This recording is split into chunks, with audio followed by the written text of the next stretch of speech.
If you are the songwriter and you don't have a publisher, you can just collect all of it.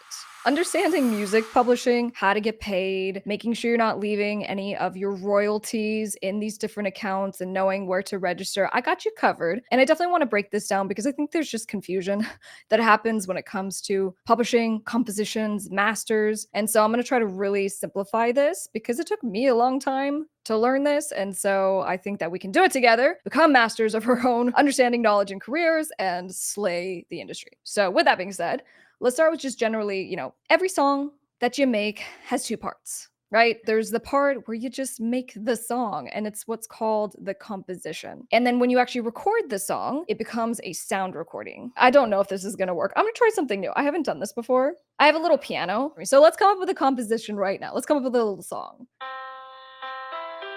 That's too happy. You know I do dark pops. Let's make it a little more. That's better. So let's go.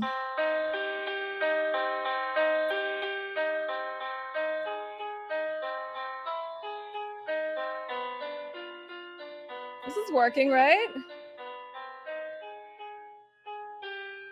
I don't know what that was. We'll call it the tree. That was the tree. Copyright. Okay, so I just came up with the tree, and the tree is my composition. Just like that, the notes, let's pretend I came up with some great words and some great melodies. So the tree, the song, is now something that I have copyright ownership in as soon as I actually record it in some kind of way or write it down, right? Or put it on paper and I put my, my notes or my chords. So it's my composition. As soon as I take that to my music producer, that Orco, and I go, hey, I got this great song. It's called The Tree. And we record it, it becomes a sound recording. I now have two pieces of this thing that's really valuable. One is my great tree song, and the other part is the recorded version of the tree song. And so when we go and sign with record labels, we usually always sign the actual recorded version to the label. And 99.9% of the time, they take ownership of that.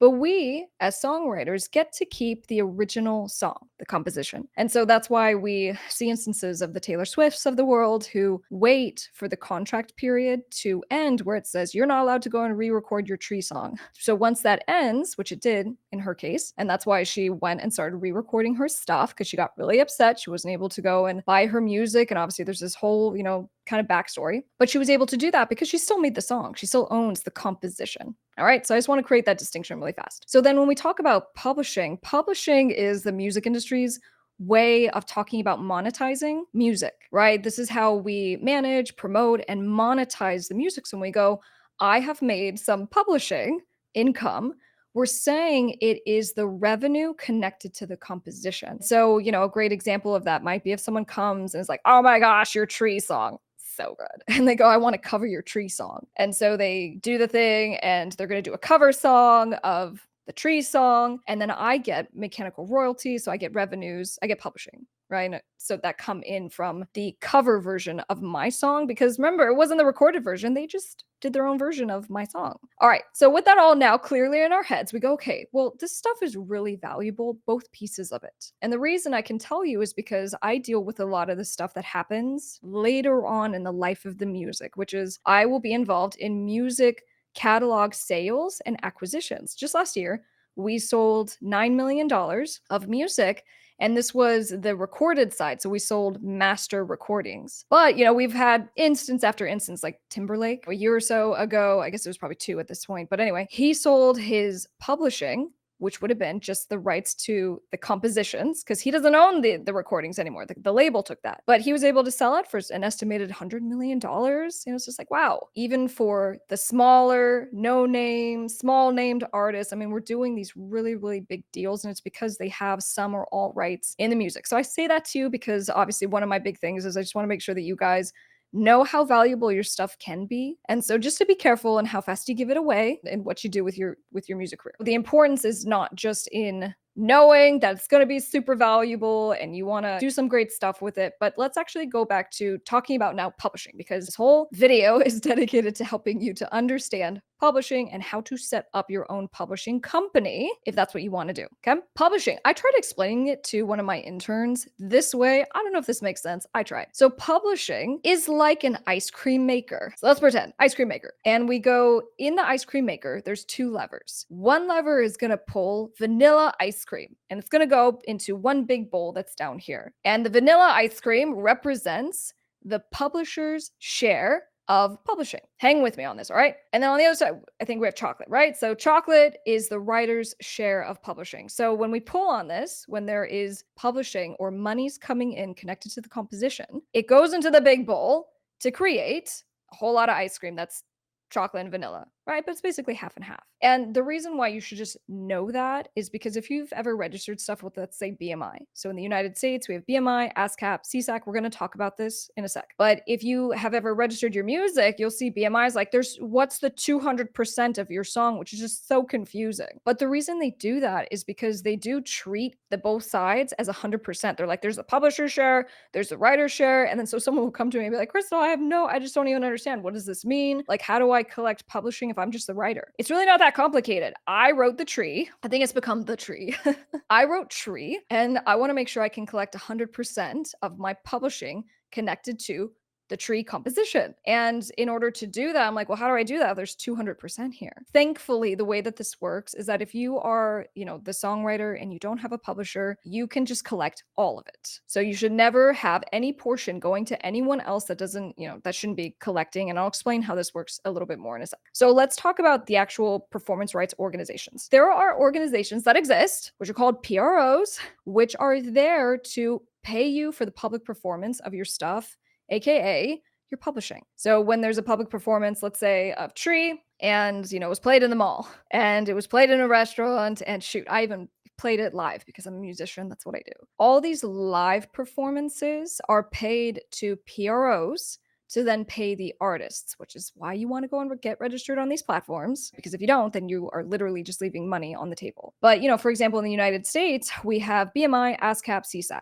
Basically, it's like BMI and ASCAP. Just think of it that way. I've been with BMI for the last probably even closer to 15 years at this point. And people will say, well, which one's better? BMI and ASCAP substantially do the same thing. The fees are a tiny bit different, depending on how you're signing up and stuff like that. In Canada, the PRO is SOCAN. In the UK, it is PRS. So the point just being, wherever you're based in the world right now, just make sure you register with your PRO. Okay, and you can just Google it and just make sure you register your music, because we want to make sure you're getting paid your publishing related to your composition. Okay, so with that all being said, we go, all right, so now we want to set up a publishing company. The first question we have to answer is basically like, do I have to do this in order to collect my publishing? And I kind of alluded to it earlier, but the answer is actually no. Now I'm going to show you how you actually do this to set up a company formally. But if you wanted to collect your publishing just as an individual, right? Individual Miss Krystle right here. I don't want to set up a company. I just want to collect my own publishing. I can do that. So when I go to register with BMI, it will be like, who's collecting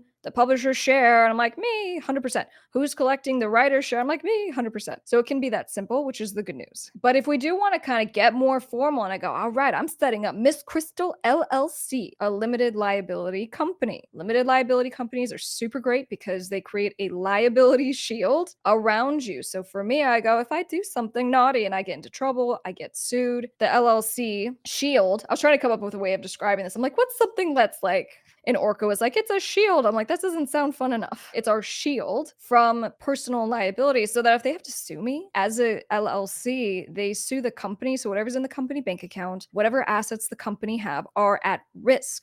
My personal car and house and bank accounts and all this stuff are not. One of the quick questions that comes up right away with that is, well, I'm not making a lot of money, or I'm not really doing a lot of things in the music business, so I really need to set this up. And I'm like, dude, set this up right away. I did this when I was 16. Like my first business, which made like no money, did nothing, but you do it right away, because you just never know. And then you use it and you sign contracts with it and all this stuff. Become your own record label, which is literally, if you're like, hey, I want to start a record label. Cool, I got you. Understand the entire music business. I want to set up my LLC. I want to do the marketing. It's a lot. So for example, sync licensing, for example, music marketing, it's significantly cheaper than anything you would ever get from a law firm as far as all the stuff that comes with it. And you want to make 6 figures from your music career and you want to do this for real, like I'm going to give you what you need. So if you wanted to set up an LLC for your publishing company for for purposes of signing contracts, of registering with the different PROs and the different platforms, because we're going to talk about the MLC, which is the Mechanical Licensing Collective. But you set up the LLC and you do that for liability purposes, but also because, it's professional, it looks good, but really, like, for me, it's the liability thing. And my little asterisk right here, okay, please make a note, is if you do set up an LLC, the good news is that depending on where you register it, it's usually not terribly expensive, but you do need to look into things like the fees, what does it cost to kind of exist on an annual basis, depending on where you live. It might be something, it might be nothing. So just do a little research before you start, but make sure you treat it like a real company. Set up a business bank account. When you have the LLC set up, you go to and get, the irs.gov website to get what's called an EIN, which is like the security, social security number for the business. And I talk about this at length in other videos on this channel. Please feel free to watch those as far as formalities, what to do, and all the stuff. But basically, if you wanted to set up a professional publishing company, because not just for yourself or for, let's say, your band, or maybe you want to become an actual publisher and you want to represent the rights of other songwriters. For whatever reason, the way to formally do it would be to actually register a limited liability company. Yes, you can do a corporation. Yes, you can do different entity types. Just start with an LLC though, because really it's like talk to an accountant. The reason you start a corporation is usually just based on how much money you're making. If you're just rolling in the riches right out the gate and you're making hundreds of thousands of dollars, you probably want to start a corporation for tax purposes, but I'm not an accountant. Talk to an accountant. Generally speaking, though, just start the LLC. It's easy breezy. It's a pass-through when you go to file your taxes. It's where we start, pretty much everyone as well. You start the LLC and you might go, all right, again, Miss Krystle, Tree, wanting to represent the publishing. And I go, I don't want to set up an LLC for whatever reason. Maybe I did research and I'm like, it's just going to be too much for whatever reason. I don't want to do it. That's okay. You can still come up with a business name. And so if I, Miss Krystle, am acting on behalf of just myself and I go, I'm so inspired by Tree, I come up with a publishing company, Tree Publishing, and so I'm operating as Tree Publishing. That's actually okay. Under the law, you are a sole proprietor, meaning you are acting like a business, but you don't have a real entity. So it's like a doing business as. So anyway, just so you guys know all the different ways that you can do this, including the most formal, which is getting the LLC. If you don't want to do that, you don't have to, but I'm telling you, you should just do it. We talked about formalities. We talked about the EIN. So let me circle back to the MLC. Okay, so we said PRO, really important. Get paid. Register your music. But in the United States, there's also the MLC, which is the Mechanical Licensing Collective, which is the other entity that helps to make sure you are paid for your composition and for the publishing or the mechanical royalties that come in. This, entity didn't really go into play. It didn't go into play until January of 2021, was it? Anyway, it wasn't until recent that this thing kind of, was there. So a lot of people still are not even aware of it. But again, as far as where you go to make sure you're just not missing your money, go register there. Now, a pro tip, because I'm lazy. And I go, well, my question is, I'm talking about getting my publishing in the United States. Well, what about other countries? And you can go to every other country, figure out their PRO, register on their website. But, you have language barriers, you have all kinds of just, difficulties. So that's why a lot of people don't do that. And the only company that I've been able to find that will collect internationally for your publishing is Songtrust. And Songtrust basically will collect because it has relationships with 50 different publishers. It'll do all the things. So we do the MLC, we do the PRO, and as far as the formality of being a actual publisher versus just kind of collecting your publishing, it's really your decision. You don't have to do one or the other. We have the song Tree. Maybe I decide never to release it. Caveat and pro tip, even if I just do a demo of Tree and I don't release it, or even if I do, we want to register for copyright, okay? Let's please get that copyright registration. It is so important for so many things, including just protecting Tree, because Tree is such a great song. And if someone's going to come and rip it off and not pay me,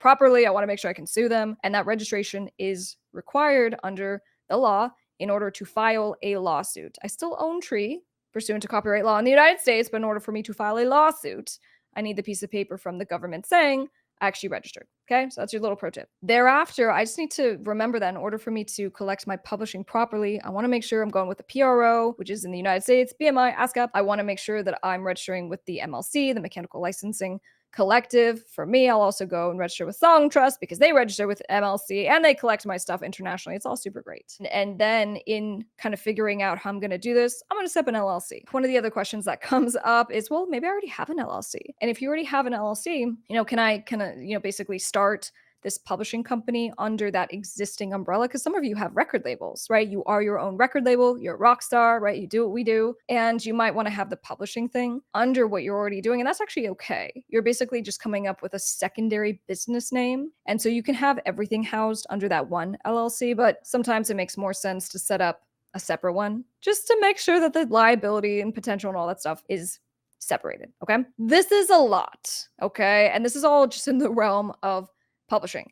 And that's why I have dedicated this channel to helping you guys with it. But for those of you who do want to deep dive, we have a music business course, and this is how to become your own record label, how to do all this stuff yourself. Okay. If you want to check that out, I'll be sure to link it for you down below. Now, I do want to answer your questions on this. So I'm going to bring Orko back in so we can find them and answer. Hey, all right. Yeah, I saw a couple good questions in here. Don't LLCs require multiple people? Great question, Tiffany. No. So you can be a single member LLC or a multi-member LLC, and the document that you want after you set up an LLC is called an operating agreement.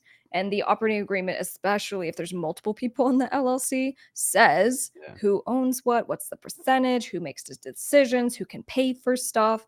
So you want, especially when you have multiple people in the company, so important to have a contract, which is the operating agreement that says what everyone can do. If I have an LLC, is it best for my publishing or record label? If you want to put everything under the existing LLC, you can. You know, for me and a lot of the clients that I represent, we end up setting up separate LLCs, but it totally depends. In, for example, Arizona, you pay a one-time fee of $50 to set up the LLC, and then there's no annual fee thereafter. So it's just like, it's no big deal to set up a secondary LLC. In other places, it's like $400, $800 every year just to exist. So just do a little research and, you know, make a cost benefit kind of an analysis based on that. Can your record label and publishing exist under the same EIN, or do I need a DBA for the publishing side? It depends on how you set it up. You need a separate EIN for each LLC. So if you ended up doing the way I was kind of suggesting, I'm like, maybe we just have one LLC and it's for the record label that uses one DBA, and then there's a publishing company under the same LLC. And by the way, if you guys are confused when I'm saying that the DBA, the doing business as, you can have the name of the LLC. So what was mine? I was like, oh, Miss Krystle LLC. And maybe I set up a publishing company, right? So it was Tree Publishing, I think. So Miss Krystle LLC doing business as Tree Publishing. Right. But then I could also have Miss Krystle LLC doing business as Miss Krystle's Great Records. You see what I'm saying? So you technically could have the label, you could have the publishing company. What about the publisher exploiting works? If you are the publisher, then you would need to do the running and reaching out to see the works, yes? Yeah, well, and I just keep this in mind. If you're like, I'm going to sign with a publisher or an administrator, both of these do similar but sometimes different stuff. But the idea is that they're supposed to help you get new opportunities. You sign with someone cool. Just be clear on what they're supposed to do. Because sometimes what I see is that they're like, I'll sign and be your publisher. And what artists don't understand is that you actually can go and do all the things I just said with registering your own music and literally collecting 100% of your publishing. And so because someone gets confused, they go and they sign with a publisher who just goes and registers your stuff on BMI, and they collect, you know, the 100% of publishing. Remember, I was like, of the ice cream, they basically take half. And I'm like, that's stupid. Not of the artist, that's stupid of the publisher to like not do something for collecting and taking those publishings. So that's why we're talking about this. Do you need both a sound exchange and a centric publishing, or are they both the same? Sound Exchange actually collects the non-interactive streaming revenue related to the master. Remember, we said the recorded, because we didn't talk about that. We talked just about the composition, the publishing, and there's different platforms and different things when it comes to the recording, which is what Sound Exchange covers. So if they are separate, you can hire yourself as different instruments like your name than stage names, no? Separate entities? Maybe that's what that was. Maybe I wonder. It probably talk to text. Yeah. Well, you know, you as your own entity, what I can say is that if you are the sole member, and even if you know are a member of a company, yes, you can hire yourself, pay yourself, give yourself a salary, you know. And again, this goes in the operating agreement, which, by the way, the operating agreement is something that is in the Become Your Own Record Label course, and it's because these things just get really expensive. These contracts will just cost, you know, like $1,000 each, like easy. And that one in particular, especially, do it yourself, even if you are a sole member LLC. But if you do have other members and you're like a band, It's really important to get that document. So that's why it was important to have it in the course and make sure that you guys had access to that. Well, you always say too, when you're, even if it's just you, that you need to be having your own little meeting minutes and keeping track of all that kind of stuff as well, right? Like, so you're always showing that you're running yourself as a real business. And Yeah, we call them, corporate formalities, because if someone ever is to sue you and they go, you know what, Miss Krystle and her tree publishing, it's all, a big fakester and it's a shell corporation, whatever. And I go, no, look, I have a business bank account, I have an operating agreement, I Mhm. have, an annual meeting, and I, record it via Zoom. I mean, all this stuff goes to bolster that no, no, no, I'm a real LLC, so therefore I get that LLC protection. So you are now officially an expert on publishing. You're going to make sure you go and collect all your publishing. And if we happen to miss anything, make sure to drop your questions down below, and we'll see you on the next one.